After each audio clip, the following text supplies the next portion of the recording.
La secuencia más probable empieza con estas erupciones masivas en Siberia, que cubren de lava miles de kilómetros cuadrados de paisaje y provocan la destrucción y la devastación allá donde llegan. Las erupciones liberaron miles de millones de toneladas de dióxido de azufre, lo que dio lugar a lluvias ácidas e inviernos volcánicos e hizo caer las temperaturas.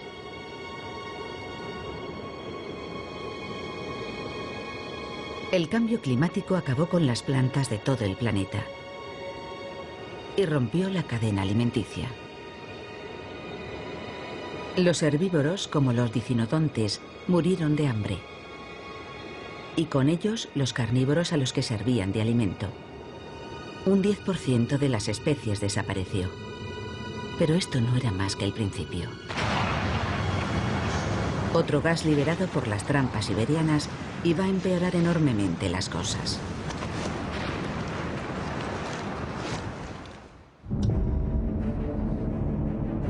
Son las 10:40 de la noche en el reloj de la Tierra. Hace 250 millones de años. Una serie de colosales erupciones han sumido al planeta en el caos. El dióxido de azufre liberado por las trampas siberianas ha diezmado a las especies. En Inglaterra, el paleontólogo Paul Wignall realiza autopsias a las víctimas de la extinción masiva. Los fósiles que ha recogido en Groenlandia atestiguan los efectos de los gases volcánicos. Las plantas fueron las primeras en verse afectadas. El registro fósil refleja un cambio en su composición. Y también empiezan a aparecer esporas con mutaciones muy extrañas.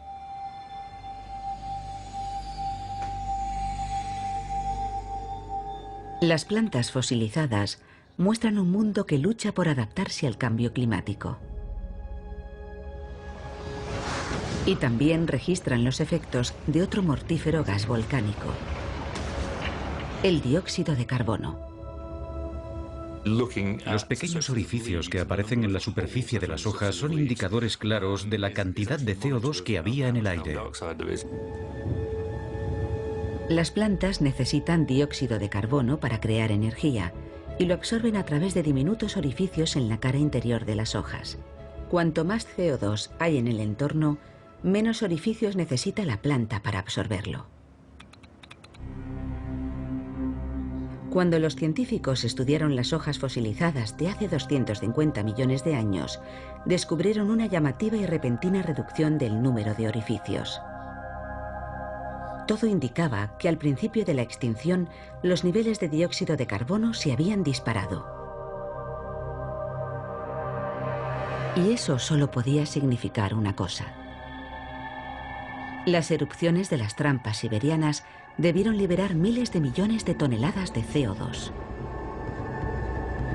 Este gas de efecto invernadero convirtió el enfriamiento global en calentamiento global.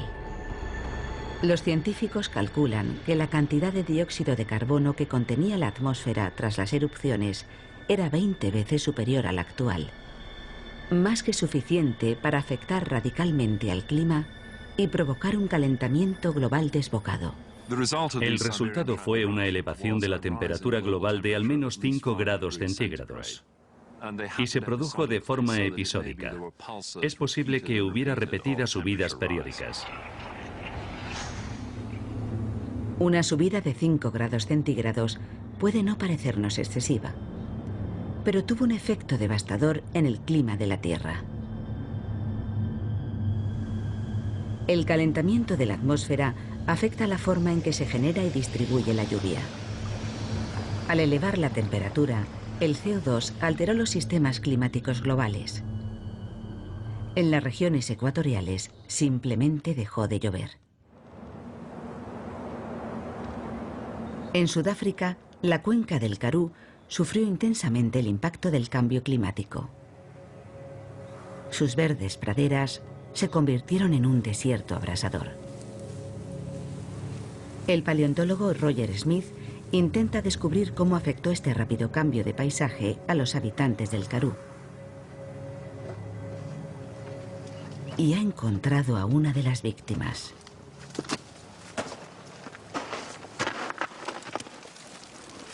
Esto es un cráneo fosilizado de Dicinodonte. Tenía el tamaño de una vaca y era uno de los últimos herbívoros del Pérmico. Y estaba a este nivel, justo por debajo de la extinción, así que tal vez representa el último estertor de los herbívoros de aquel periodo. El calentamiento global marcó un punto de inflexión evolutivo en la historia de la Tierra.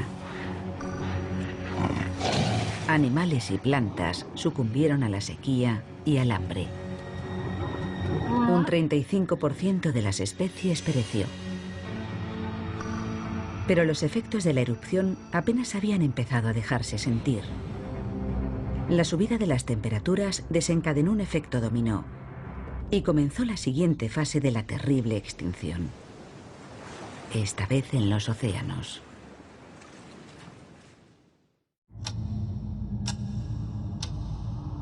Son las 10:40 de la noche en el reloj de la Tierra. Hace 250 millones de años.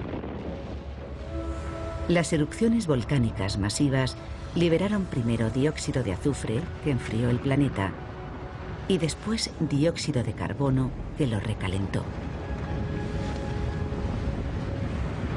Estos bruscos cambios climáticos acabaron con plantas y animales. La extinción se adueñó de la Tierra. Fue la primera fase del terrible exterminio de prácticamente todas las formas de vida. Pero también un momento crucial en la historia de la evolución. El futuro de la vida pendía de un hilo, pero no en todas partes.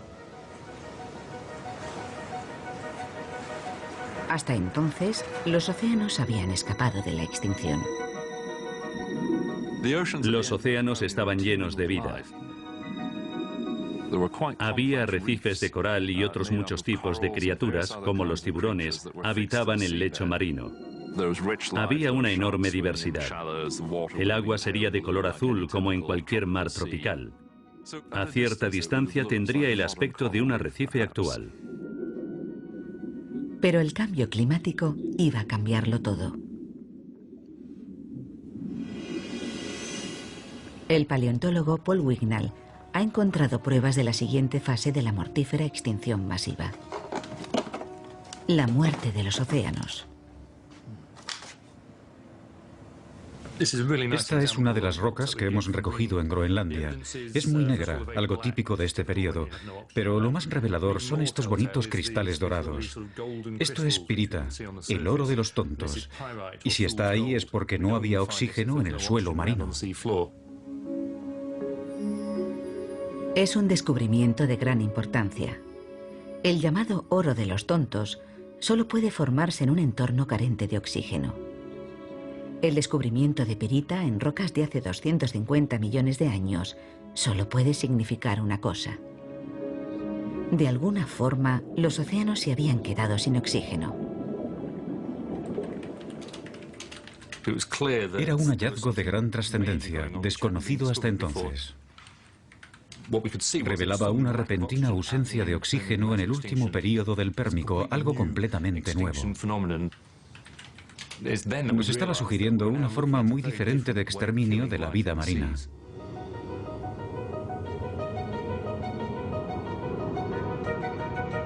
Pero un descenso en los niveles de oxígeno no bastaba para explicar la muerte de tantas especies. Un misterio que ayudó a resolver una investigación en el Parque Nacional de Green Lake, en el norte del estado de Nueva York. El geólogo marino Lee Camp ha descubierto el proceso que probablemente causó el exterminio de casi toda la vida marina hace 250 millones de años.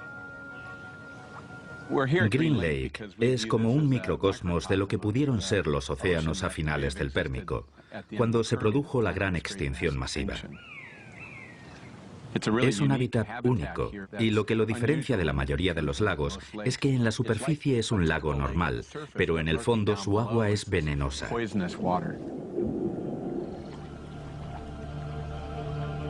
El lago tiene un aspecto normal, pero bajo la superficie se está muriendo, igual que los antiguos océanos del Pérmico.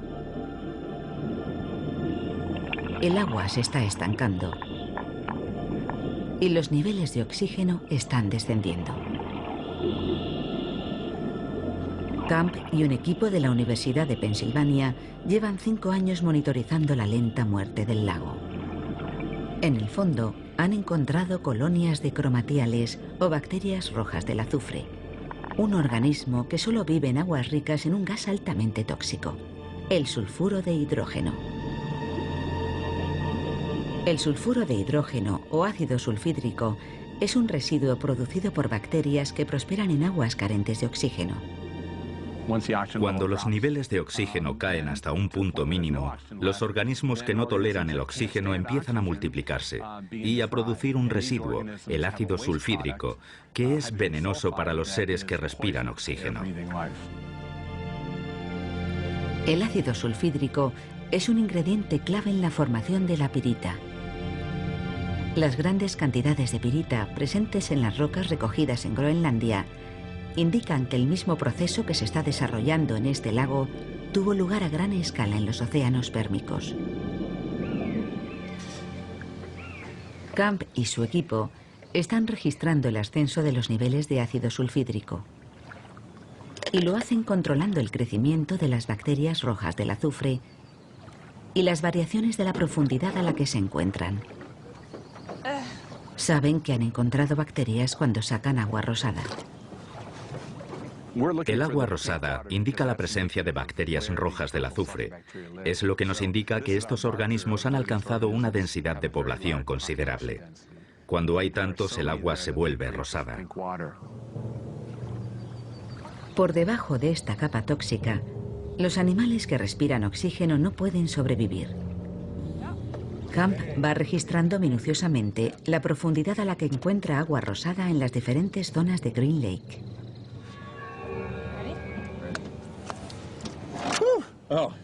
Sí, huele a huevos podridos. Es espantoso.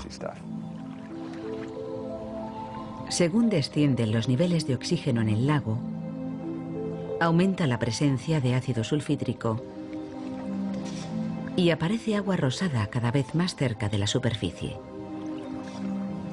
Eso significa que el veneno está ascendiendo y matando a todos los animales que respiran oxígeno. Green Lake es solo una pequeña extensión de agua, pero imaginemos el mismo fenómeno a escala global. En los océanos pérmicos, vistos desde el espacio, las zonas que hoy aparecen verdes habrían tenido un color rosado por la abundancia de bacterias rojas del azufre. La investigación de Camp nos permite imaginar lo que ocurrió en los océanos del mundo durante la extinción masiva. Las rocas del mismo periodo muestran que fue un fenómeno global. Los océanos y los mares se quedaron sin oxígeno y se llenaron de veneno. Algo muy grande debió provocar la desaparición del oxígeno. ¿Pero qué? En Green Lake, la causa ha sido el estancamiento. El agua ha dejado de circular. Y recientes investigaciones han descubierto que hace 250 millones de años ocurrió lo mismo a escala global. Normalmente, el oxígeno se disuelve en la superficie del agua marina. A continuación, es transportado por las corrientes que circulan entre el ecuador y los polos. En el ecuador, el sol calienta el agua marina. Cuando el agua caliente se mueve hacia los polos, se va enfriando y se hunde, transportando el oxígeno disuelto y permitiendo que los océanos y sus habitantes respiren. Hace 250 millones de años, el proceso era el mismo. Pero entonces se produjo la erupción de las trampas siberianas y la temperatura subió unos 5 grados. Lo más significativo para el mundo y para los océanos fue la forma en que afectó a la circulación de estos. Es como dejar una pecera en la ventana a pleno sol. El agua pierde el oxígeno y termina estancándose. Y eso es precisamente lo que creemos que le ocurrió a los océanos a finales del período pérmico.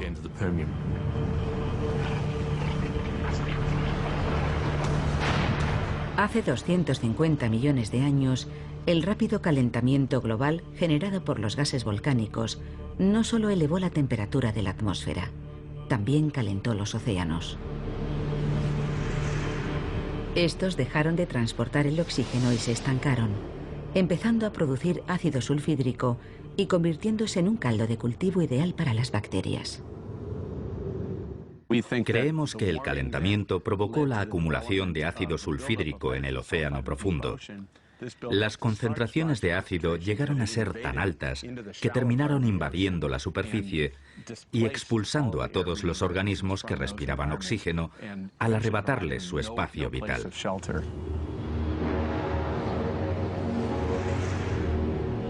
El cambio climático, desencadenado por las trampas siberianas, ya había matado a un tercio de las especies terrestres. Y al elevar la temperatura de los océanos, provocó la muerte de casi el 100% de la vida marina. Pero la matanza no había terminado. Oculto en el fondo de los océanos, aguardaba otro asesino. El que iba a acabar prácticamente con el resto de los seres vivos del planeta.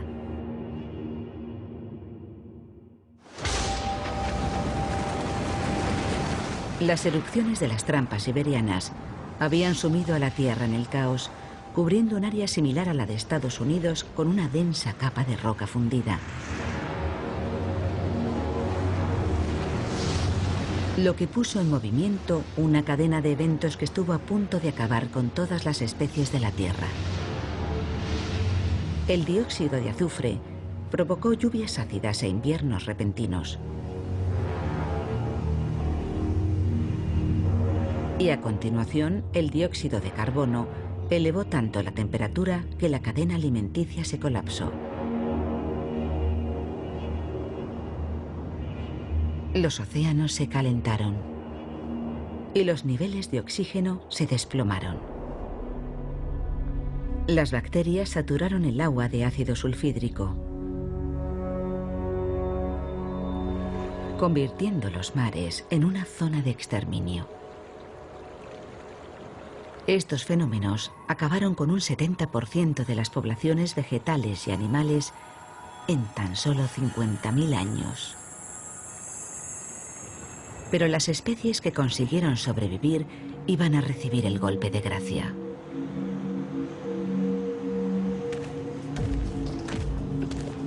En Islandia, Mike Benton está buscando pistas sobre la causa de esta oleada final de extinciones.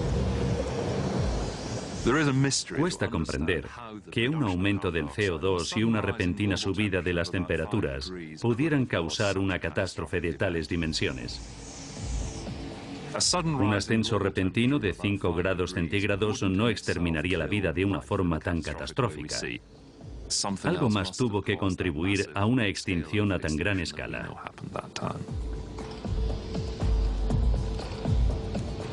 Las trampas siberianas desencadenaron un calentamiento global que acabó con un gran número de especies, primero en tierra y después en el mar.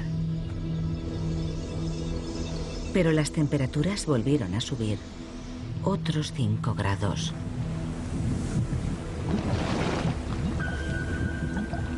Provocando una segunda oleada catastrófica de extinciones en tierra firme. Los científicos sabían que el CO2 liberado por las trampas siberianas había provocado la primera subida global de las temperaturas, pero el segundo salto seguía siendo un misterio. Debían encontrar algo aún más fuerte, capaz de acelerar el calentamiento global a una escala sin precedentes.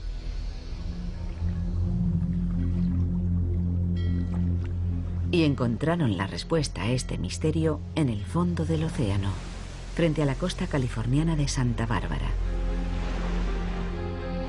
Mar adentro, a 1,5 kilómetros del litoral, el climatólogo de la Universidad de California, Ira Leifer, está monitorizando un fenómeno muy poco usual. Está observando un gas de efecto invernadero, pero no dióxido de carbono, sino metano. El metano que existe en las profundidades de la Tierra se filtra a través de la corteza terrestre hasta llegar al lecho marino y en esta zona, formando una columna de agua, sube a la superficie en forma de burbujas. Se pueden ver estas columnas de burbujas en zonas costeras de todo el planeta.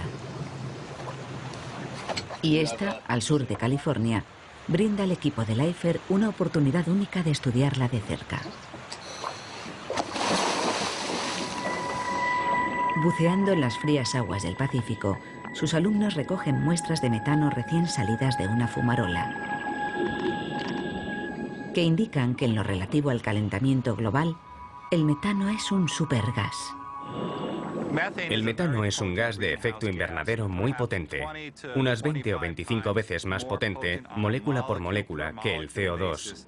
Es decir, que si liberamos en la atmósfera una molécula de cada gas, la de metano tendrá un efecto 20 veces mayor. La cantidad de metano liberada por fumarolas como esta es demasiado pequeña para explicar la subida adicional de 5 grados registrada hacia el final de la extinción masiva. Pero hay otra fuente de este gas que sí podría haberlo hecho. En el océano profundo, la parte más inexplorada y menos conocida de la Tierra, hay enormes cantidades de una sustancia llamada hidrato de metano. El hidrato de metano es un sólido cristalino compuesto por gas metano y agua helada. Se calcula que 30 billones de toneladas yacen congelados en el fondo marino. En estado gaseoso, desencadenaría un desastre global. Leifer piensa que tal vez fue eso lo que ocurrió hace 250 millones de años. Si imagináramos la extinción masiva como algo comparable a un genocidio, a una escala inimaginable, y nos preguntáramos quiénes pudieron ser los responsables, en primer lugar, examinaríamos los indicios y haríamos una lista de posibles culpables. Y en el primer puesto estaría el hidrato de metano, por su gran volumen y su conocida inestabilidad. El metano congelado es ultrasensible al calor. Una pequeña elevación de la temperatura podría desestabilizarlo y provocar la liberación de este poderoso gas de efecto invernadero. Si la atmósfera se calentara, el océano también lo haría.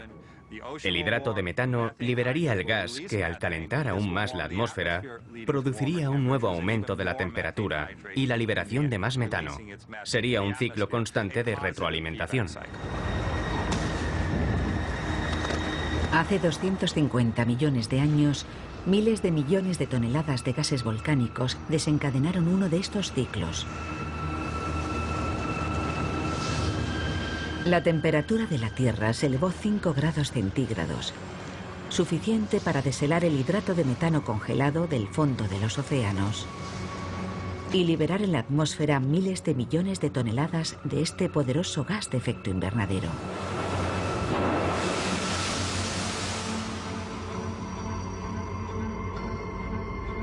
Las temperaturas se elevaron otros 5 grados. El mundo estaba a 10 grados más caliente. La vida no pudo adaptarse a este repentino cambio climático. La casi totalidad de los seres vivos sucumbió. Primero murió la escasa vegetación que quedaba. Después, los pocos herbívoros supervivientes. Y con ellos, los últimos carnívoros.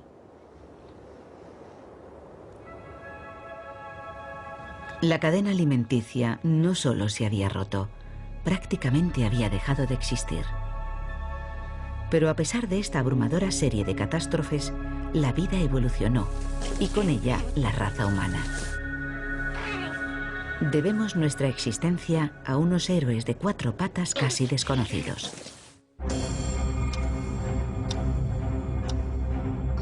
Hace 250 millones de años, el planeta había sido arrasado por salvajes erupciones volcánicas.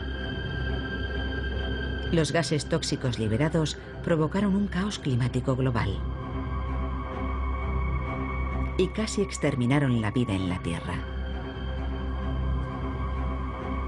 Para las especies dominantes no había la menor esperanza de supervivencia. Los gorgonópsidos, por ejemplo, debieron ver cómo cambiaban sus dominios.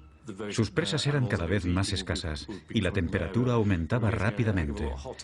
Y así fue como desaparecieron, ellos y todo su entorno. Para estos temibles depredadores y para casi todos los seres vivos había llegado el fin. Pero en realidad fue un nuevo principio. Las catástrofes pueden poner a cero el reloj evolutivo. La dirección en que avanza la evolución puede cambiar totalmente porque las especies dominantes desaparecen y otras que antes tenían un papel menos significativo tienen su oportunidad. Hace 250 millones de años, la extinción masiva brindó una oportunidad evolutiva única a un pequeño y modesto animal. El cinodonte era un aperitivo habitual de los gorgonópsidos, pero al aprender a refugiarse en sus madrigueras, se mantuvo fuera del alcance de los depredadores. Un hábito que resultó muy útil cuando el cambio climático abrasó la superficie de la Tierra. Los tubérculos y raíces subterráneas le proporcionaron alimento y agua. En la cuenca del Karoo, en Sudáfrica, el paleontólogo Roger Smith ha hecho un importante descubrimiento. Esto es una madriguera del Triásico inferior y sabemos por los fósiles que hemos encontrado en ella que era un refugio de cinodontes. Los cinodontes se refugiaron en madrigueras a finales de la gran extinción del Pérmico. Y es muy posible que esa fuera una de las razones que les permitió sobrevivir a la gran sequía de aquella época. Los cinodontes pasaron a convertirse en una de las especies dominantes del Nuevo Mundo. De no haber sido por ellos, nosotros no existiríamos. Uno de sus descendientes acabó convirtiéndose en mamífero, y de no haber sido por ese superviviente de la línea del cinodonte, no habrían evolucionado los mamíferos ni tampoco nosotros. Así que tenemos mucho que agradecerles. Hace 250 millones de años, la vida sufrió un golpe devastador. Sin embargo, consiguió recuperarse, creando nuevas especies y ecosistemas. Pero el mismo tipo de catástrofe que dio a nuestros antepasados su oportunidad podría volver a producirse. Erupciones como la de Laki en Islandia se producen una vez cada 20 millones de años. Las gigantescas, como la de las trampas siberianas, son aún más infrecuentes. Ocurren cada varios cientos de millones de años, pero ocurren. Es difícil aceptar que la Tierra pueda provocar una devastación extrema y que no haya nada que nosotros, con toda nuestra tecnología, podamos hacer para impedirlo.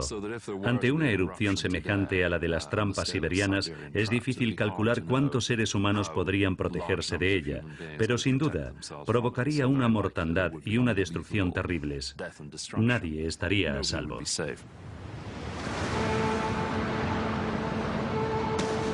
Pero es posible que la mayor amenaza al futuro de la humanidad no sea un fenómeno natural.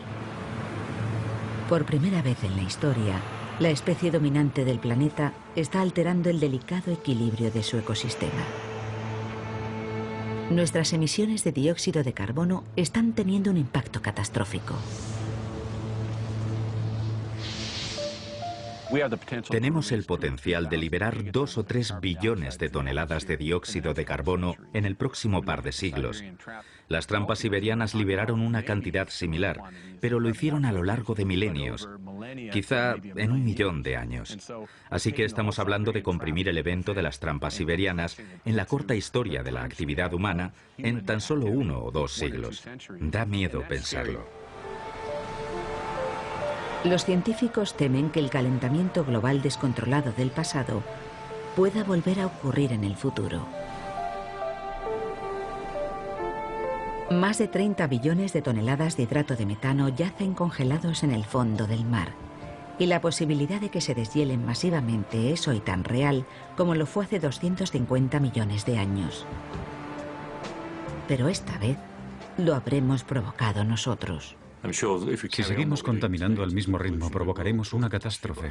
La cuestión es cuánto tardaremos en hacerlo. La extinción masiva de finales del Pérmico fue uno de los capítulos más importantes de la historia de la vida. Estuvo a punto de hacerla desaparecer para siempre. Pero los supervivientes se convirtieron en nuestros antepasados directos. De no haberse producido, nosotros no estaríamos aquí.